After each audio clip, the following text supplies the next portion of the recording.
Okey, so untuk orang yang sakit lutut, anda pun sudah tentulah nak selamat kan, nak exercise kan. Jadi setakat ni setahu saya lah, yang paling sesuai sekali, nombor satu sekali berjalan lah. Berjalan pelan-pelan, terutama yang stage 1, 2 tu, you boleh berjalan slow-slow untuk exercise tu. Dan nombor 2 ialah senaman angkat berat.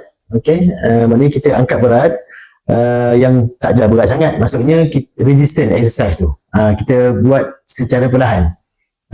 Okey, kalau angkat berat tu maknanya kita boleh guna tangan, dan juga exercise guna tangan lah. Kita tak guna lutut, maknanya kita boleh exercise juga, kita boleh exercise guna tangan.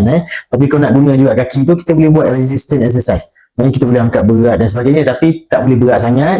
Mungkin 5 kilo, 5 kilo tu saya rasa dah sesuai dah untuk angkat yang berat tu, yang resistant dan macam-macam tu. Okey, tapi yang paling lebih mudah ialah berjalan kaki lah, jalan slow-slow.